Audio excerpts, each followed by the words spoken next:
আপনারা দেখছেন আপনাদের প্রিয় ডিজিটাল বাংলা সংবাদ চ্যানেল রোজ বাংলা। শুরুতেই এক নজরে দেখে নেব বিশেষ বিশেষ সংবাদের শিরোনামগুলি।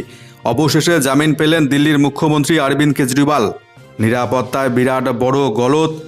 উত্তরপ্রদেশের বারাণসী নিজের কেন্দ্রে গিয়ে জুতো এবং চপ্পল ছুঁড়ে মারা হলো প্রধানমন্ত্রী নরেন্দ্র মোদীকে। তামিলনাড়ুতে 20 মধ্যে মৃতের সংখ্যা বেড়ে 38, ধৃত 4, কঠোর পদক্ষেপের হুঁশিয়ারি মুখ্যমন্ত্রীর। অপরদিকে পোর্ট ট্রাস্টের জমি দখল করে তৃণমূল কংগ্রেসের পার্টি অফিস ভেঙে গুড়িয়ে দেওয়ার নির্দেশ এবার হাইকোর্টের বিচারপতির।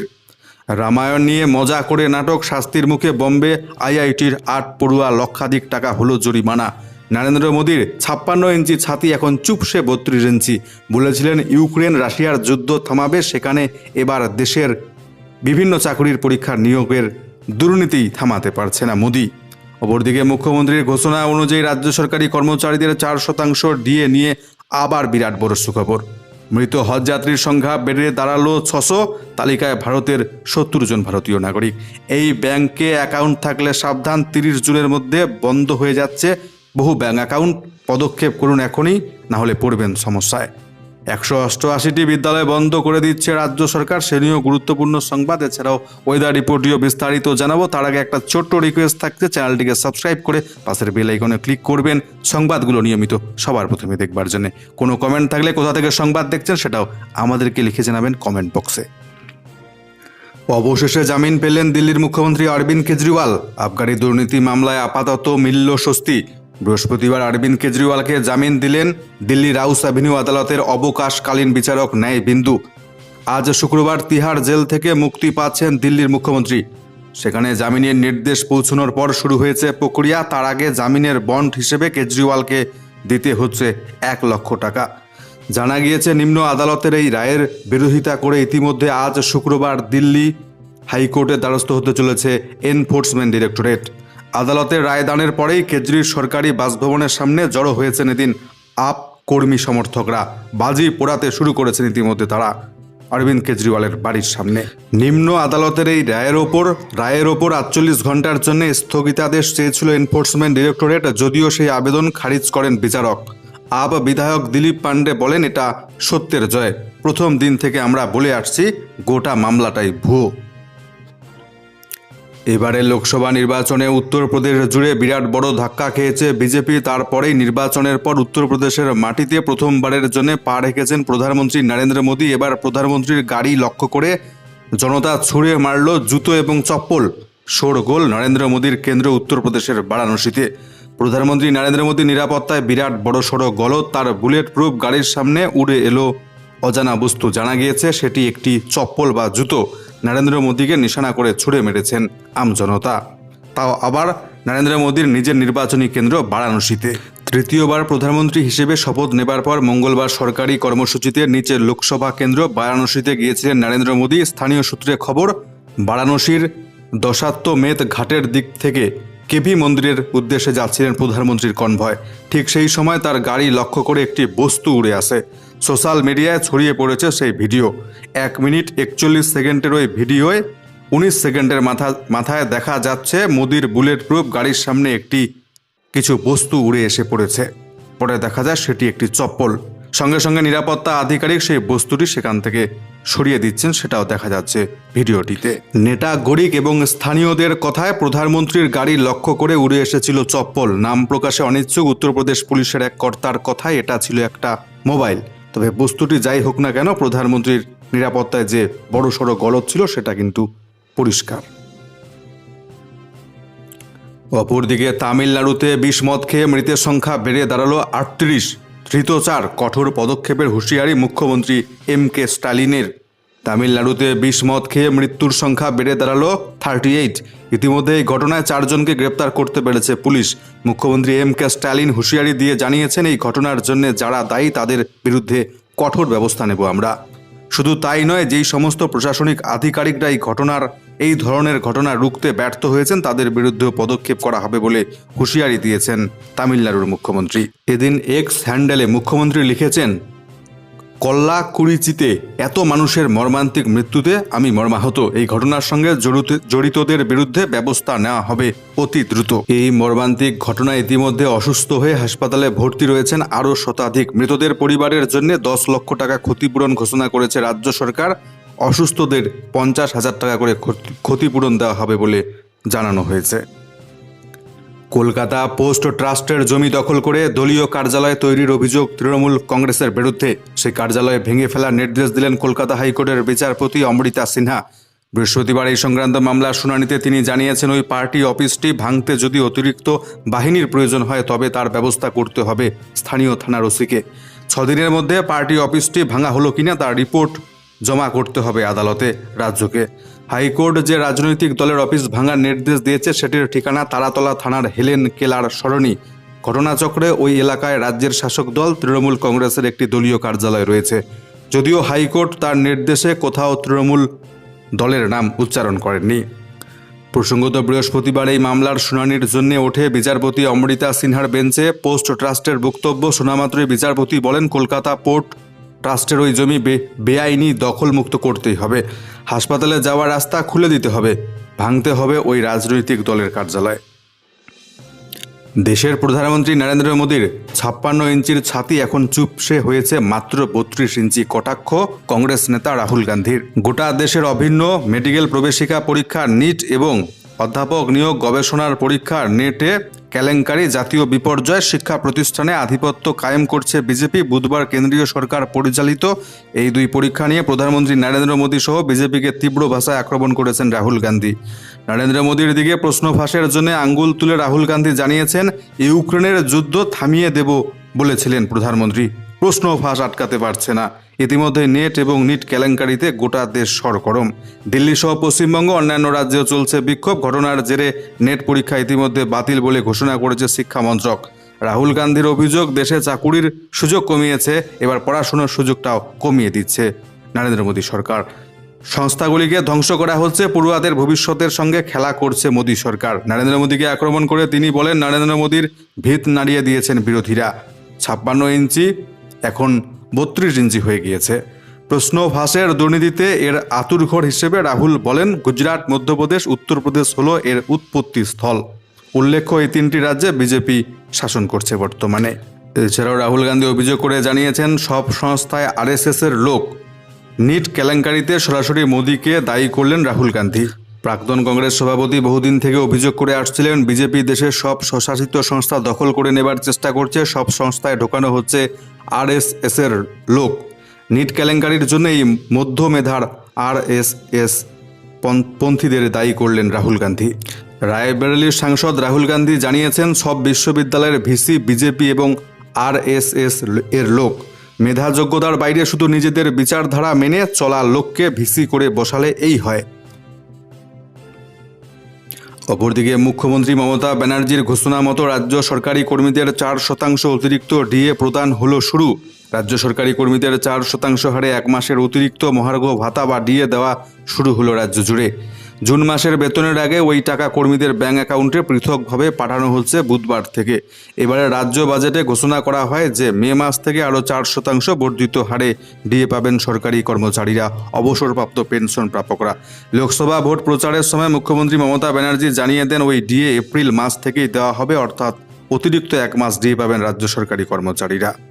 নির্বাচনী আদর্শ আচরণবিধি উঠে যাওয়ার পর দিন কয়েক আগে রাজ্য অর্থ দপ্তর এপ্রিল মাস থেকে বর্ধিত ডিএ প্রদানের বিজ্ঞপ্তি জারি করেছে। এরপর এপ্রিল মাসের বর্ধিত ডিএর অংশটুকু দেওয়া শুরু হলো এবার রাজ্য সরকারি কর্মচারীদের। অপরদিকে মৃত হজ যাত্রীর সংখ্যা ছাড়ালো 600 সৌদি আরবে। তালিকায় রয়েছেন 68 জন ভারতীয় নাগরিক। প্রবল গরম আর তাপপ্রবাহের কারণে সৌদি আরবে হজ যাত্রীদের মৃত্যুর ঘটনা বেড়েই চলেছে। বৃহস্পতিবার সেই দেশের এক কূটনৈতিক আধিকারিক জানালেন, এখনও পর্যন্ত 600 জন হজযাত্রীর মৃত্যুর ঘটনা চিহ্নিত করা হয়েছে। তালিকায় রয়েছেন 68 জন ভারতীয় নাগরিক। সৌদি সরকারের দেওয়া তালিকা বলছে, গরমজনিত অসুস্থতার কারণে মৃত হজযাত্রীদের অর্ধেকেরও বেশি মিশরের নাগরিক। এছাড়া পশ্চিম এশিয়ার দেশ জর্ডনের বহু নাগরিকের মৃত্যু হয়েছে হজ যাত্রায় গিয়ে। মক্কার অদূরে আল মুয়াইসেম এলাকার মর্গে মৃত হজযাত্রীদের দেহ রাখার ব্যবস্থা করেছে রিয়াদ প্রশাসন। জানা গিয়েছে, ইসলামী ক্যালেন্ডার মেনে শুক্রবার হজ যাত্রার সূচনার কথা ঘোষণা করেছে সৌদি আরবের সরকারের হজ এবং উমরা মন্ত্রক। এখনও পর্যন্ত প্রায় 18 লক্ষ মানুষ হজে এসেছেন, তাদের মধ্যে বিদেশ থেকে এসেছেন 12 লক্ষ হজ যাত্রী। 30 জুনের পর বন্ধ হয়ে যাচ্ছে একাধিক ব্যাংক অ্যাকাউন্ট, গ্রাহকদের সতর্ক করল পিএনবি, পাঞ্জাব ন্যাশনাল ব্যাংক। আপনার যদি এই ব্যাংকে অ্যাকাউন্ট রয়েছে তাহলে জানতে হবে আপনাকেও। মূলত যে গ্রাহকদের অ্যাকাউন্টে গত 3 বছরে কোনো লেনদেন হয়নি, সেই অ্যাকাউন্টগুলো নিয়ে কড়া সিদ্ধান্ত নিতে চলেছে পাঞ্জাব ন্যাশনাল ব্যাংক। গ্রাহকদের উদ্দেশ্যে ব্যাংকের তরফে এ বিষয়ে অ্যালার্ট জারি করা হয়েছে। ব্যাংকের তরফে জানানো হচ্ছে যে ব্যাংকগুলিতে 0 টাকা ব্যালেন্স থাকবে যে অ্যাকাউন্টগুলিতে, এবং গত 3 বছরে যেই অ্যাকাউন্টগুলিতে কোনো লেনদেন হয়নি সেই অ্যাকাউন্টগুলিকে 30 জুন বন্ধ করে দেওয়া হবে। যদি তারা চান অ্যাকাউন্ট বন্ধ না হোক তাহলে তাদেরকে সত্বর লেনদেন শুরু করতে হবে। রামায়ণ নিয়ে মজা করে নাটক, শাস্তির মুখে বোম্বে আইআইটির 8 পড়ুয়া, লক্ষাধিক টাকা হলো জরিমানা। রামায়ণ নিয়ে বিতর্কিত নাটক মঞ্চস্থ করার অভিযোগে শাস্তির মুখে আইআইটির বোম্বের 8 পড়ুয়া, এদের মধ্যে 4 পড়ুয়াকে 1,20,000 টাকা জরিমানা করা হয়েছে কর্তৃপক্ষের তরফে। 40,000 টাকা জরিমানা করা হয়েছে আরও 4 পড়ুয়াকে। পাশাপাশি কয়েকজন পড়ুয়ার ওপর হোস্টেল ব্যবহারের ক্ষেত্রে নিষেধাজ্ঞা জারি করেছে কর্তৃপক্ষ। সংবাদ মাধ্যমের প্রতিবেদন অনুযায়ী গত 31শে মার্চ আইআইটি বোম্বের পারফর্মিং আর্ট ফেস্টিভ্যালে রাঘভান শিরোনামে একটি নাটক মঞ্চস্থ করেন অভিযুক্ত পড়ুয়ারা, যা রামায়ণের প্যারোডি বলে অভিযোগ। এরপরে ওই 8 পড়ুয়ার বিরুদ্ধে কড়া পদক্ষেপ করলেন আইআইটি বোম্বে কর্তৃপক্ষ। আইআইটি বোম্বের পড়ুয়াদের একটা অংশ ওই 8 পড়ুয়ার বিরুদ্ধে অভিযোগ করেছিলেন। অভিযোগকারী পড়ুয়াদের দাবি ছিল হিন্দু মহাকাব্যকে নিয়ে মজা করে নাটক বানানোর কারণে হিন্দুদের বিশ্বাস এবং দেবতাদের অবমাননা করা হয়েছে। নরেন্দ্র মোদীর আমন্ত্রণে আজ শুক্রবার দুদিনের ভারত সফরে আসছেন বাংলাদেশের প্রধানমন্ত্রী শেখ হাসিনা। স্বাক্ষরিত হতে চলেছে একাধিক গুরুত্বপূর্ণ চুক্তি। 2 সপ্তাহের মধ্যে ফের ভারত সফরে বাংলাদেশের প্রধানমন্ত্রী নরেন্দ্র মোদীর আমন্ত্রণে দুদিনের সফরে আসছেন তিনি। এই সফর ভারত এবং বাংলাদেশের মধ্যে একাধিক মৌ সমঝোতাপত্র স্বাক্ষরের সম্ভাবনা রয়েছে। হাসিনার সচিবালয়ের তরফে জানানো হয়েছে, শুক্রবার আজ বাংলাদেশের স্থানীয় সময় 2টো নাগাদ ঢাকা বিমানবন্দর থেকে বিশেষ বিমানে দিল্লির উদ্দেশ্যে রওনা দেবেন শেখ হাসিনা। শনিবার রাষ্ট্রপতি ভবনে তাকে আনুষ্ঠানিকভাবে সংবর্ধনা এবং গার্ড অফ অনার দেওয়া হবে। ওই দিন রাজঘাটে গান্ধীর সমাধি সৌধে গিয়ে শ্রদ্ধা জানাবেন বাংলাদেশের প্রধানমন্ত্রী। প্রাথমিকভাবে জানা যাচ্ছে, শনিবার দিল্লির হায়দ্রাবাদ হাউসে মোদির সঙ্গে একান্ত বৈঠকে বসবেন শেখ হাসিনা। ওই বৈঠকের পর ভারত এবং বাংলাদেশের মধ্যে একাধিক মৌ স্বাক্ষরের সম্ভাবনা রয়েছে। ওই দিন হাসিনার সম্মানে একটি মধ্যাহ্ন ভোজনের আয়োজন করা হয়েছে, তাতেও অংশ নেবেন বাংলাদেশের প্রধানমন্ত্রী। নির্ধারিত কর্মসূচি অনুযায়ী শুক্রবার বিদেশমন্ত্রী এস জয়শঙ্করের সঙ্গে বৈঠক করবেন বাংলাদেশের প্রধানমন্ত্রী। অপরদিকে ভারতের রাষ্ট্রপতি দ্রৌপদী মুর্মুর জন্মদিনের শুভেচ্ছা জানালেন নরেন্দ্র মোদী, অমিত শাহ। দেশের রাষ্ট্রপতি দ্রৌপদী মুর্মুর জন্মদিন, বিশেষ দিনে তাকে শুভেচ্ছা জানালেন প্রধানমন্ত্রী নরেন্দ্র মোদী, প্রতিরক্ষামন্ত্রী রাজনাথ সিং, স্বরাষ্ট্রমন্ত্রী অমিত শাহ, বিজেপি নেতারা। এক্স হ্যান্ডেলে মোদী পোস্ট করে লিখেছেন, জাতির প্রতি তার সেবা এবং কর্তব্য পরায়ণতা আমাদের সকলকে অনুপ্রাণিত করে। তার দীর্ঘ সুস্থ জীবনের কামনা করেছেন প্রধানমন্ত্রী। ভারতের রাষ্ট্রপতিকে জন্মদিনের শুভেচ্ছা জানিয়েছেন কেন্দ্রীয় স্বরাষ্ট্রমন্ত্রী অমিত শাহ, কেন্দ্রীয় প্রতিরক্ষা মন্ত্রী রাজনাথ সিং, জেপি নাড্ডা, হিমন্ত বিশ্ব শর্মা, উত্তরাখণ্ডের মুখ্যমন্ত্রী পুষ্কর সিং ধামি। জন্মদিনে দিল্লির জগন্নাথ মন্দির পরিদর্শন এবং প্রার্থনা করেছেন রাষ্ট্রপতি দ্রৌপদী মুর্মু। অপরদিকে চেনাব রেলওয়ে ব্রিজ, কাশ্মীরে চন্দ্রভাগা বা চেনাব নদীর ওপর তৈরি বিশ্বের সর্বোচ্চ রেল ব্রিজ শুক্রবার ভারতীয় রেলের সফল ট্রায়াল রান করল। চেনাব ব্রিজটি তৈরি করা হয়েছে সাঙ্গালদান এবং রামবান জেলার মাঝে। শীঘ্রই এখানে রেল পরিষেবা শুরু হবে বলে জানাচ্ছে রেল কর্তৃপক্ষ। এদিন ট্রায়াল রানের ভিডিওটি ভারতীয় রেলের পক্ষ থেকে প্রকাশ করা হয়েছে। রেলমন্ত্রী অশ্বিনী বৈষ্ণব নিজের এক্স হ্যান্ডেলে ওই ছবি প্রকাশ করেছেন। ওই ব্রিজটি তৈরি করা হয়েছে চেনাব নদীর ওপর।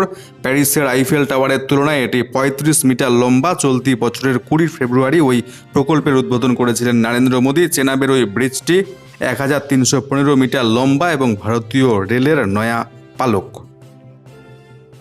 অপরদিকে রাজ্য স্টাফ সিলেকশন কমিশনের নতুন চেয়ারম্যান হলেন অবসরপ্রাপ্ত আইপিএস বিবেক সহায়।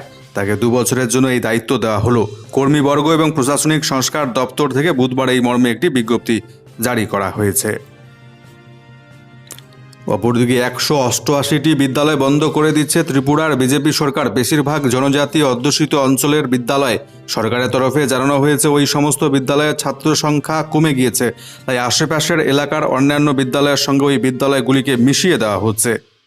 এর আগেও আরও কিছু বিদ্যালয়কে একত্রীকরণ করা হয়েছে ত্রিপুরা রাজ্যে।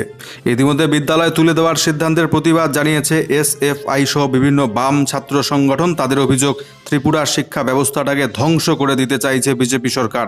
শিক্ষক নিয়োগ করা হচ্ছে না দীর্ঘদিন ধরে, ভবিষ্যতে বড় সড়ো ছাত্র আন্দোলনের হুঁশিয়ারি দিয়ে রেখেছে তারা। প্রসঙ্গত আপনাদেরকে জানিয়ে রাখি, শুধু ত্রিপুরায় নয়, পশ্চিম বাংলার অবস্থাটাও আরও শোচনীয়। দীর্ঘ 8 বছর ধরে শিক্ষক নিয়োগ বন্ধ। মমতা ব্যানার্জির আমলে যে কটা শিক্ষক নিয়োগ হয়েছে 2016 সালে, সেখানেও চরম দুর্নীতি, ব্যাপক দুর্নীতি হয়েছে। খোদ জেলবন্দি রয়েছেন পশ্চিম বাংলার প্রাক্তন শিক্ষামন্ত্রী। বর্তমানে রাজ্যের বিদ্যালয়গুলি শিক্ষকের অভাবে ধুঁকছে, তবুও নিয়োগ হচ্ছে না। ভবিষ্যতে পশ্চিম বাংলার বিদ্যালয়গুলিও বন্ধ হয়ে যাওয়ার প্রবল আশঙ্কা করছে রাজ্যবাসী। দেখে নেব এক নজরে আজকের রাজ্যের ওয়েদার রিপোর্টটি। শুরুতেই দেখছি, নজর রাখছে উত্তরবঙ্গের জেলাগুলির দিকে। আজকে উত্তরবঙ্গের জলপাইগুড়ি, আলিপুরদুয়ার, কোচবিহার জেলার বিভিন্ন স্থানে ভারী বৃষ্টিপাতের সম্ভাবনা। কমলা সতর্কবার্তা রয়েছে জারি। দার্জিলিং এবং কালিম্পং জেলায় হলুদ সতর্কবার্তা জারি। এই দুটো জেলাতেও ভারী বৃষ্টিপাতের সম্ভাবনা। উত্তর এবং দক্ষিণ দিনাজপুর, মালদা জেলাতে হালকা মাঝারি বৃষ্টিপাত চলবে, বিক্ষিপ্ত হবে। তার সাথে বিভিন্ন স্থানে ঝোড়ো হাওয়া বয়ে যাওয়ার সম্ভাবনা রয়েছে, জানাচ্ছে আবহাওয়া দপ্তর। দক্ষিণবঙ্গের প্রত্যেকটি জেলাতে বিক্ষিপ্তভাবে হালকা মাঝারি বৃষ্টিপাত চলবে। তার সাথে জেলাগুলিতে বিক্ষিপ্তভাবে 30 থেকে 40 কিমি বেগে ঝোড়ো হাওয়া বয়ে যাবে বলে জানাচ্ছে আবহাওয়া দপ্তর। আজকে দক্ষিণবঙ্গের প্রত্যেকটি জেলাতে হলুদ সতর্কবার্তা জারি রেখেছে আবহাওয়া দপ্তর। আমাদের আজকের বিশেষ সংবাদগুলো এই পর্যন্তই। দেখা হচ্ছে পরবর্তী গুরুত্বপূর্ণ সংবাদের সাথে। সেই পর্যন্ত ভালো থাকবেন। অসংখ্য ধন্যবাদ।